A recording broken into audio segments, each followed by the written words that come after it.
هر دو کمانده جهت باشتی خاص و طرف دروازه‌های خود با افتادند ولی فوتبالبازان از آنها استفاده کرده نتوانستند. این صدای گزارش از سبقت میان تیم‌های فوتبال دیناموی مسکو و پامیر دوشنبه در مسابقه لیگ عالی SSSR در سال 1989 است.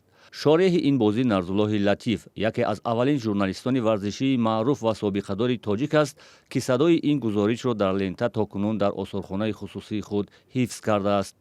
در جشن 20 سالگی تأسیس انجمن ژورنالیستان رشته ورزشی تاجیکستان، اعضای آن در همایش از کار خبرنگاران ورزشی نتیجه گیری کردند.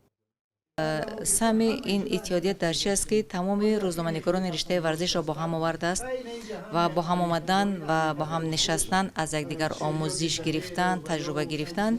این یک هدف این اتحادیه و به ویژه که رئیس آن آقای نرزالله لطیف هستند می باشد و امروز تمام روزنامه‌نگاران ورزش از نمودهای گوناگون ورزش مجریگی میکنند و میبینیم که آگاهی مردم و علاقمندان به ویژه رشته ورزشی تاجیکستان خیلی زیاد شدند. اما به قول برخی از شرکت‌داران انجمن، حالا نیز در برخی از رسانه‌ها روزنامه‌نگاران در بخش‌های گوناگون ورزش گزارش و شرح می‌دهند که چندان وارد آن بخش نیستند.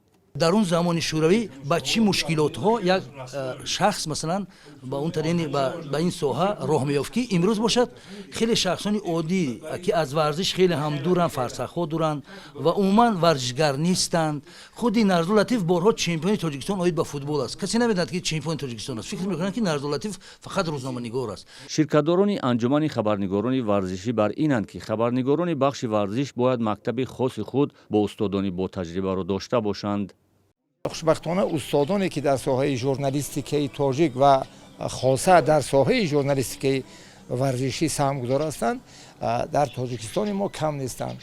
انجمن خبرنگاران ورزشی تاجیکستان حالا بیش از 70 اعضا دارد. اکثریت بخش ورزشی رسانه‌های داخلی و خارجی فعال در تاجیکستان را معرفی می‌کنند.